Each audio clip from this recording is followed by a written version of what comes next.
Good morning, everyone. I'm taking the phone off of the hook here. Hopefully that won't disturb us. Anyway, hello. And today we're going to do something very, very, very weird. Okay, I was going through my records, my files, my writing files, and I found something that I haven't read in 22 years. And I'm surprised I've still got the file for it. Uh, it is, and I'm going to read it to you. Okay, I'm going to share it to you with you, and to tell you the truth, we'll be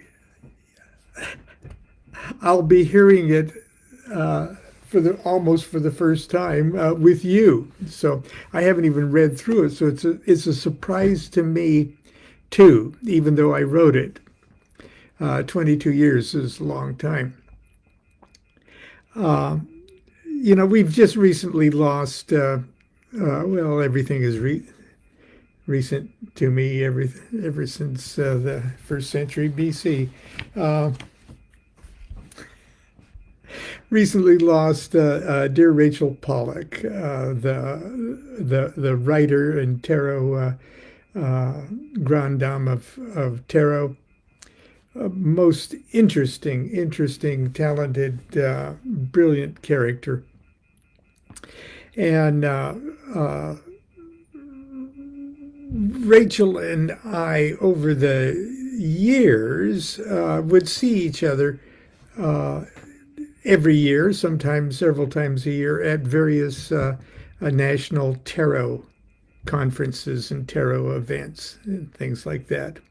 And I was, of course, the biggest putz on the panel, and also joining us at all of those events, or at least most of was the great, the magnificent Thalassa Therese. So the three of us would always see each other, and we became good friends. And there was a bright moment. We were in New York City. That we were having lunch, and we had this idea about Rachel came up with this idea about a occult comedy novel, and Thalassa and I both were just, yeah, let's do it.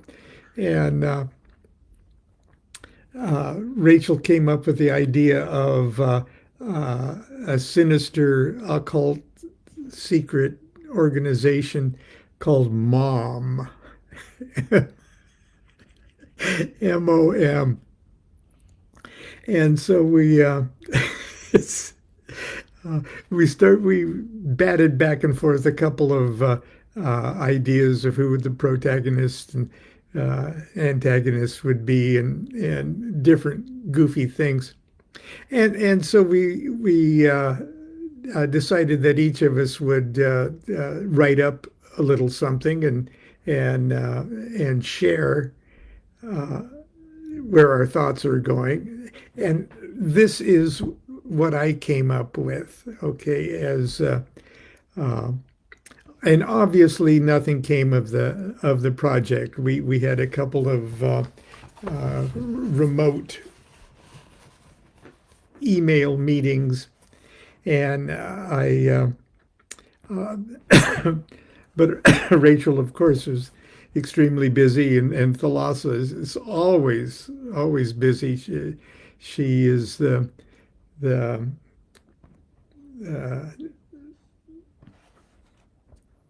grande dame of San Francisco. But anyway, I thought I'd share mine with you. Okay, and I'm hearing this for the first time in 22 years myself. This is how I started my intro off, July 22nd, 2002. I was 50 years old when I joined the Masons, a venerable age, I thought, to enter the craft. My father had been a Mason. He was a dear soul and the noblest man I ever met. When I was a youngster, he would amaze my brother and me by reciting from memory all 32 of his exotic and exalted titles from the Blue Lodge and Scottish Rite degrees. But when we asked him about the Masons, he just smiled and teased, "It's a secret, and I am a prince of the royal secret." Ancient tradition forbids a Mason to invite anyone to join the fraternity, but there was never a doubt in my mind that Dad eagerly looked forward to the day when I would follow him between the mystic pillars and become his brother as well as his son. I'm sad to say it was a dream that I would deny him in life. I now know that it was a terrible mistake. How differently things might have turned out had we been able to meet on the level within the tiled temple, been mutually bound by the sacred oaths, secret signs, words, and tokens. Had I been a fellow Mason, perhaps he would have been at liberty to explain to me the truth about how the world is really run. Perhaps, just perhaps, Brother Dad would have warned me about Mom.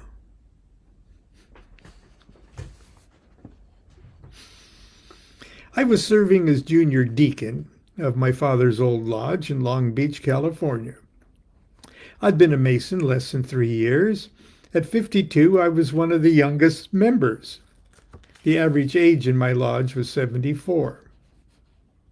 I enjoyed my participation, enjoyed the archaic ritual work and free thinking and non-denominational teachings that in centuries past were the soul and inspiration of the Enlightenment and the driving force of the American and French revolutions. However, there's little life, let alone revolutionary fervor, left in most of my octogenarian brothers. And so I found it highly amusing to learn that not everybody believes that Masons are harmless, fez-headed clowns driving tiny fire engines in parades. In fact, there are thousands, perhaps millions of people around the world who believe most passionately that Masons are indeed quite powerful, quite evil. We start wars. We buy and sell senatorships and presidencies. We throne and dethrone kings and queens and manipulate the financial markets and currencies of the world. Other accusations don't stop at earthly powers. One very popular theory is that we're not human at all, but extraterrestrial shape-shifting reptiles who have, since prehistoric times, bred ourselves into positions of political power all around the world in preparation for some future satanic space alien invasion and earthly barbecue. Oh, earthling barbecue.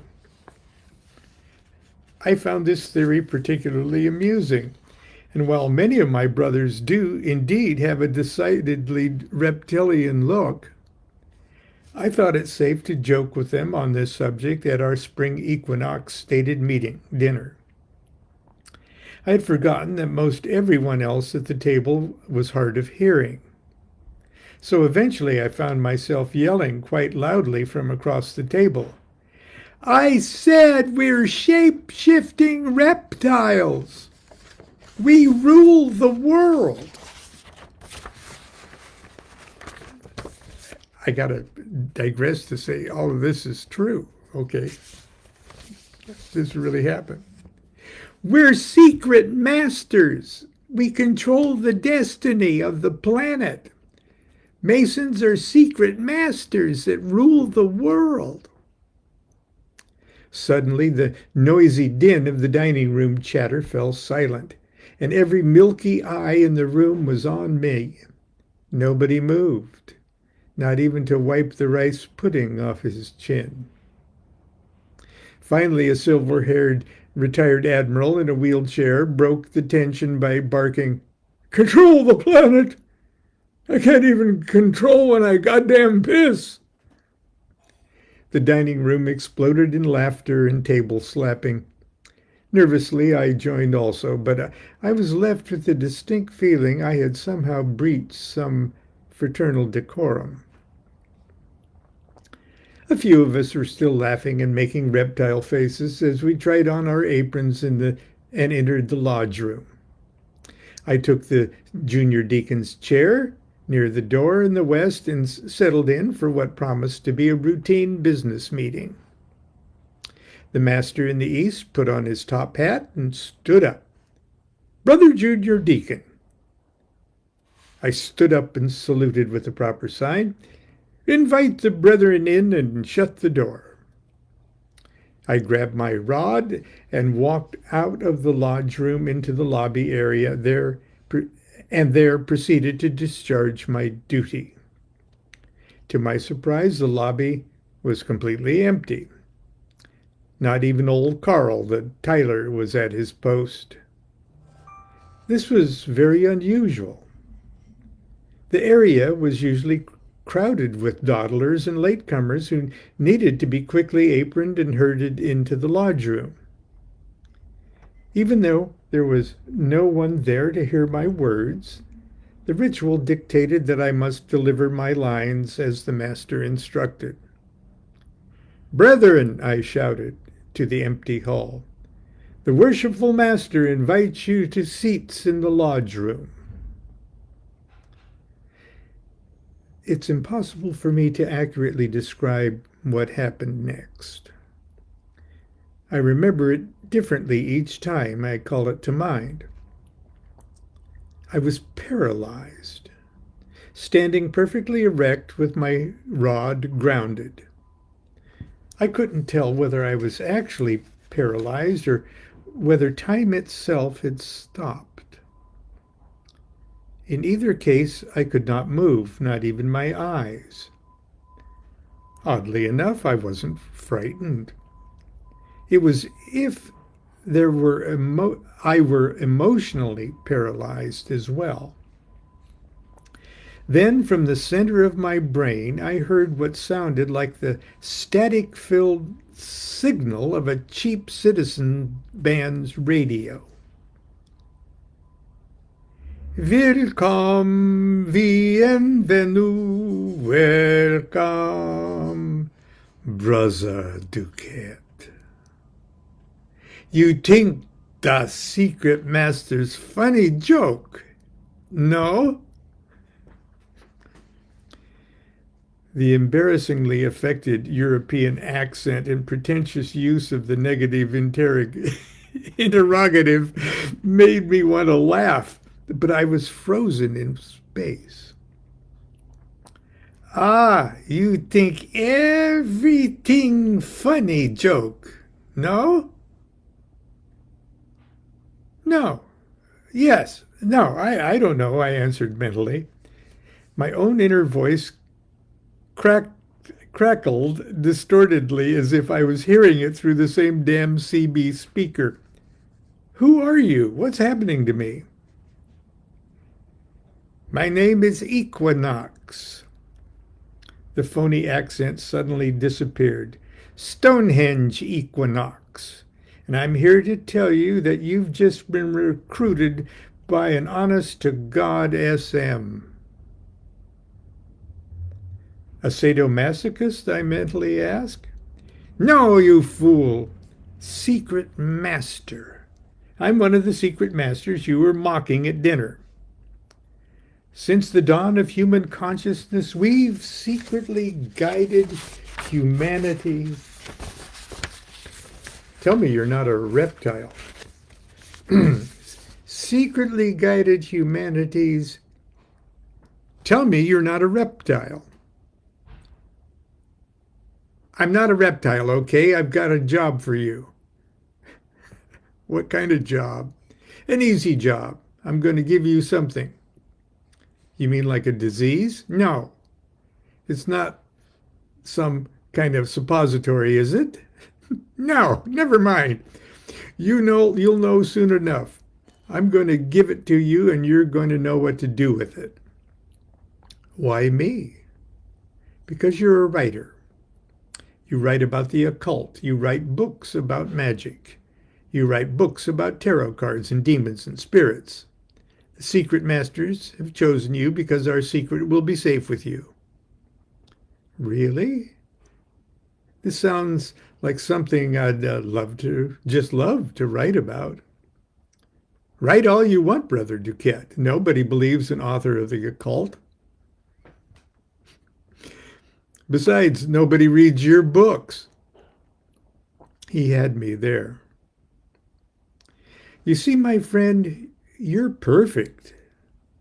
As it is said, secrecy's breath is held safe when puckered lips of discretion's balloon are tied tight with a string of incredulity.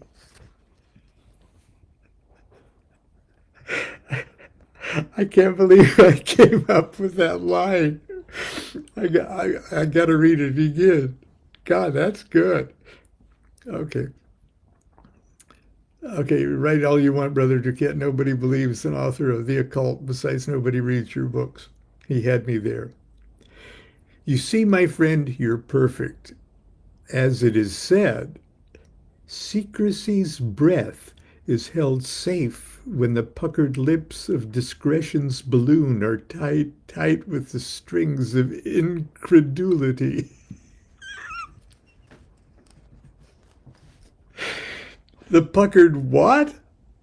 Never mind, you have no choice. Now listen up, because you're now working for the ET. Extraterrestrial? No.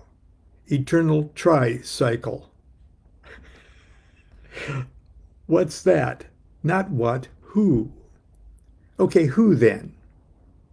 You will see, Brother DuQuette. You will see. Now your lodge brothers are waiting for you. Just remember, summer solstice, Big Apple breakfast. I fell forward Then there was a short burst of radio static in my brain. Then the garbled words, "That's a big 10-4, over and out." I fell forward slightly as I was suddenly released from the grip of paralysis. The noisy static in my head was gone. I looked around for a moment but saw nothing out of the ordinary. Then I panicked. How long had I been standing here? I hurried back into the lodge room and went straight to my chair. The master's gavel sounded. No one gave the slightest suggestion that he noticed that I'd been gone for so long. Did that really happen? After the opening ceremony, the master sent me out again to inform the Tyler that the lodge was open. This time old Carl was snoozing loudly at his post, and nothing out of the ordinary occurred. Maybe my encounter with Stonehenge Equinox had just been some sort of reburn, as we used to call it in the 60s, or perhaps one of those spells that all relatives on my mother's side seem to get in their dotage. When I returned to my station, I saw what looked like a large brown envelope sticking awkwardly out from under the cushion of my chair. Not wishing to draw attention to myself, I sat down. The loud crackle of smashed papers told me this was no hallucination. The meeting ended with a moment of silence for the 28 members of the lodge who died in the previous month, and I dutifully shook hands and said good night to the dear old brothers who would most likely be on next month's list. The moment I was alone, I snatched the envelope from under my chair. It was brown paper package tied up with strings. I smile to think that Stonehenge Equinox loves show tunes also. My smile faded when I tore the crude envelope open and discovered a manuscript about 2 inches thick. It was a page, each page was numbered in Arabic numerals, but the text itself was written entirely in Enochian characters. Enochian is a complex magical language purportedly delivered by angels to Elizabethan magus Dr. John Dee, court mathematician and astrologer to Queen Elizabeth I. Dee's encounters with Enochian angels between 1582 and 1589 are without question the most fascinating episodes in the annals of the Western magical tradition. For over 25 years, the subject has been my passion. I've written several books, many articles on the subject. Suddenly, I knew why I was chosen. Eschewing Masonic pie and ice cream, I drove straight home, stopping only to pick up a chilled canned martini to modulate my excitement. My sainted wife, Constance, met me at the door with an obligatory breath-sniffing kiss. Did you have a nice time at Lodge, dear? Yes, I was paralyzed for about 5 minutes when a disembodied entity named Stonehenge Equinox spoke to me telepathically through a CB radio in my brain. He said he was one of the secret masters who ruled the destiny of the planet and that he had a job for me. He told me to eat a big apple for breakfast on the summer solstice. Then he was gone. Somehow he managed to stick this manuscript written in Enochian under my junior deacon's chair, and I sat on it for the whole meeting. It's probably a record of lost magical operation of Dr. D, full of alchemical secrets and prophecies. I'm going up to my study right now and translate it. Isn't this great? Who knows what forces I'll unleash? I tell my wife everything. That's nice, dear. Stopped off for a canned martini, did we? Try not to wake me when you come to bed. She's heard it all. My study is everything a good magician's study should be. The walls are not covered in bookcases. The walls that aren't covered in bookcases are festooned with magical masks, swords, charts, sigils, Kabbalistic diagrams, and certificates. Egyptian statuary, ancient marital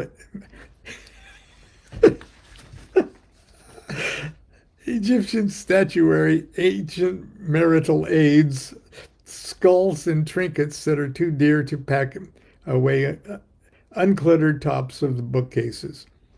Most precious of these baubles are my Ganesha Jack-in-the-Box and my Aleister Crowley Pez dispenser. I have both of those. Or the Pez dispenser blew up. That's another story. In the center of the room stands an exact replica of the holy table and other exotic paraphernalia necessary to perform Enochian magic of Dr. John Dee. Resting in the very center of the holy table is a reproduction of Dee's infamous Sigil de Ameth talisman that I, as a fledgling wizard, painstakingly engraved upon a large disc of pure beeswax one idle Christmas morning nearly 30 years ago. 4 smaller wax versions of this sigil rest under the legs of the holy table to insulate it from earthly influences. Upon the sigil stands a black obsidian mirror, the same kind used for over 400 years ago by Dee and his partner Edward Kelly to conjure Enochian angels to visible appearance.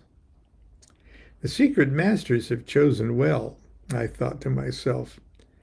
There's no better place on earth to translate this manuscript. And I'm just the guy that can do it. I neatly oriented and arranged the pages, pausing here and there to smooth out more wrinkled ones. There were 222 pages. The paper was modern, 8.5 by 11, 100-pound bond, with a huge happy face watermark. The exquisitely drawn Enochian characters appeared to have been handwritten with a fountain pen, and the lines on each page were broken and indented in paragraphs like the text of a novel. This was not the format I expected. As a matter of fact, the more I examined it, the less it looked like a classic Enochian document. I removed my Enochian dictionary from its human skin-covered slipcase, a gift from a Nepalese admirer, who assured me that it was the deathbed wish of a morbidly obese lama that his skin be used to supplement the stock of the Lamasery's internet gift shop. One glance at the dictionary was enough to immediately confirm my fears. Even though all 222 pages were filled with exquisitely drawn Enochian letters, the letters did not form words in the Enochian language. In fact, when transposed into English letters, they simply formed English words. I moved randomly through the first few pages of the text, unveiling such mysterious words as sea otter and inflatable woman and salty chum. I was I was absolutely devastated. Was this an elaborate joke of some kind? The secret masters, if indeed there were any secret masters, didn't need me to translate this document. Any idiot with a copy of the Enochian alphabet could have done it. I turned out the light and went downstairs to bed. In the morning, I resigned myself to finding out what the whole manuscript said. And the easiest way for me was just to retype the whole document using Enochian font I've installed on my personal computer, and then select the entire text and globally change its font to Times New Roman. It took me the better part of 2 days to complete the transcription. The result looked like a novel, but a very fragmented novel. There was what appeared to be elements of a plot and a cast of characters who all seemed rather interesting, but there were huge and important sections missing. Nothing made sense. I didn't know what to do next. I put the translation in my shoulder bag and for the next couple months carried it with me everywhere. Each morning during this time, I ritualistically consumed a large apple for breakfast, hoping this Eucharist would trigger an epiphany of some kind. Only to trigger, it only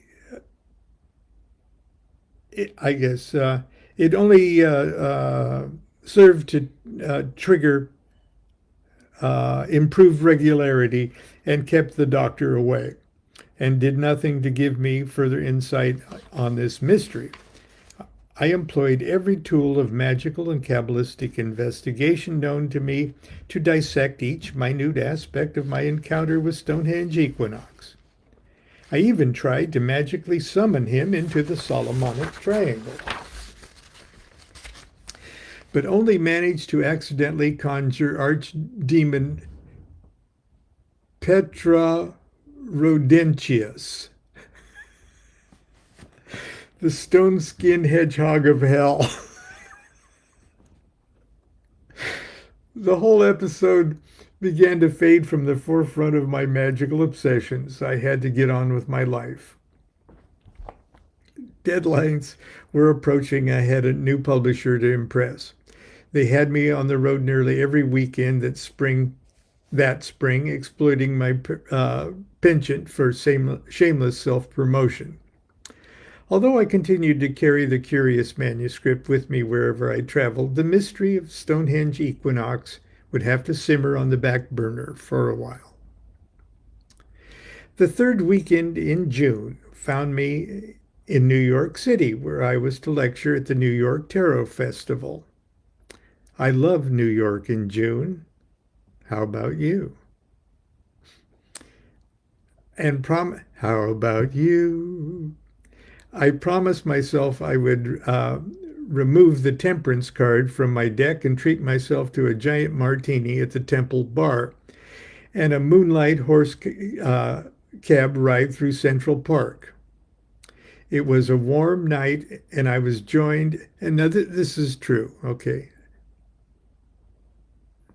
I had a martini at the Temple Grill, or the Temple Bar, and I took a cab ride, horse-drawn cab drive through Central Park.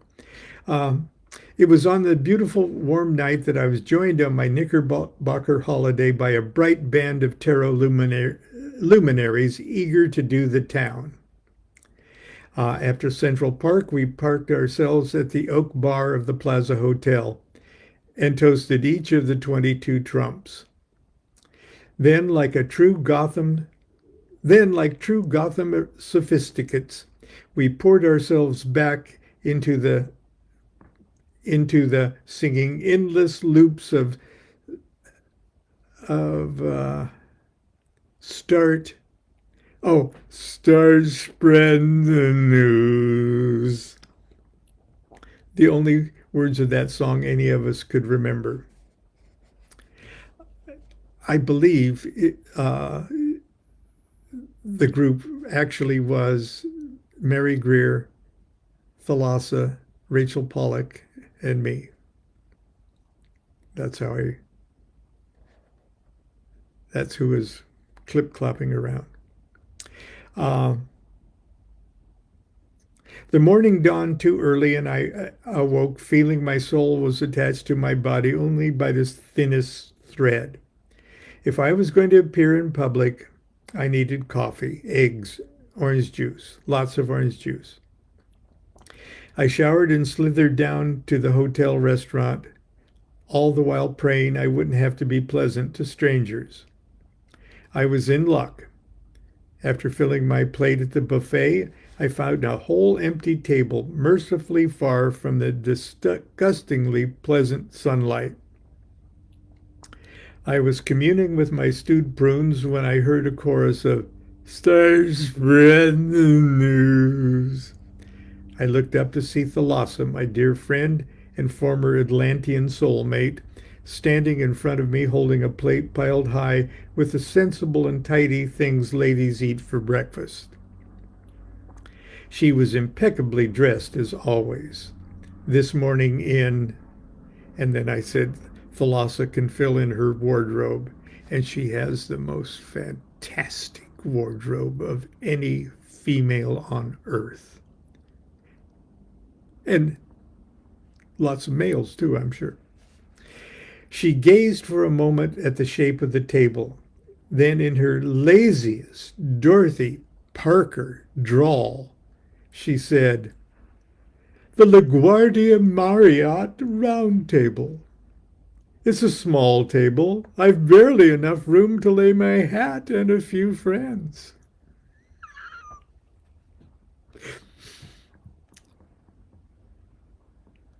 That happened in real. She said that in real. She needed no invitation to sit down, and for the next few minutes we sat alone, quietly offering symbolic refuge for each other's hangover. We soon started nervously to look at 3 empty chairs at our table.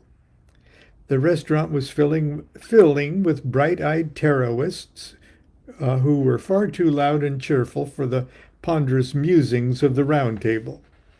To our great relief, we caught the eye of celebrated author Rachel Pollack, who seemed desperate for refuge. Thalassa and I knew Rachel would not oblige us to be pretentiously pleasant. She pulled up a chair and immediately tried to hail a waiter. Finally, the inevitable happened.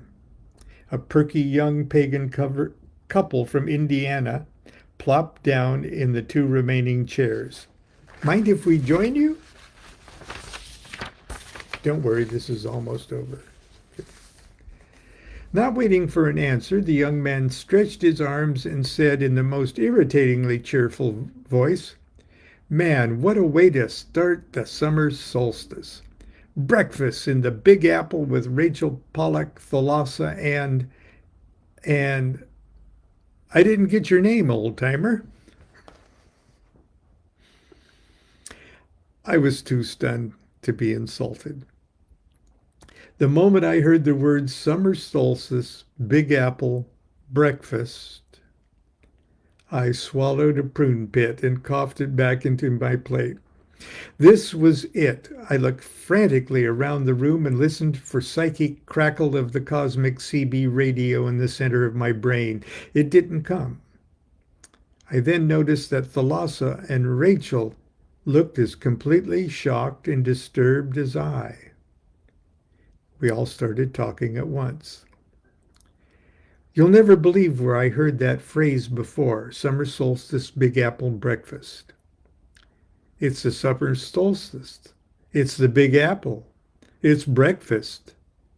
Has she contacted you? Has he contacted you? I thought I was going crazy. I thought she was my mother. I've got this stack of cocktail napkins. She gave me a manuscript. She gave you a manuscript? She gave me a manuscript. Who's she? Stonehenge Equinox gave me a manuscript.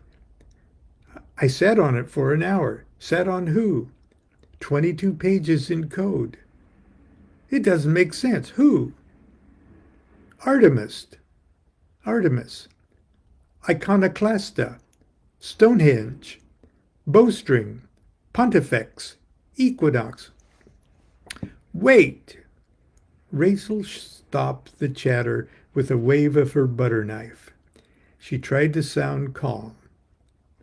Look, I have up in my room a manuscript that was given to me under very peculiar circumstances. So do I, Thalassa, and I said with one voice. Right then, we need to talk. Well, that was back in March. I was down at the Masonic Temple when I became completely paralyzed with my rod in my hand and not here, Lon. Ever the grown-up, Rachel seemed for a moment to have a grip on the situation. Now let's be calm, Lon, Thalassa. Why don't you get your manuscripts and meet me in my room in 10 minutes? We'll tell our stories and look at those manuscripts. The poor Indiana couple didn't know what hit them. The three of us jumped up and left them to pay the check without so much a blessed be. We shared our stories and pieced the 3 manuscripts in about 3 hours. After making 3 copies on the hotel's copy machine, we each disappeared to our rooms and read for the first time the text you are now holding in your hand. Unfortunately, that text never got written or even manifested in any other way. Our project fell apart after a few months of trying to get something going. But that was my contribution so far as the setup of the whole thing. And I apologize if you thought it was boring, but I got a kick out of reading where my head was at 22 years ago and thinking about my 2 dear friends. Anyway, that's it for today. A funny little detour. And we'll see you tomorrow for Saturday morning cartoons. Until then, continue to be good to yourself, be good to each other. Do what thou wilt, shall be the whole of the law. Love is the law, love under will.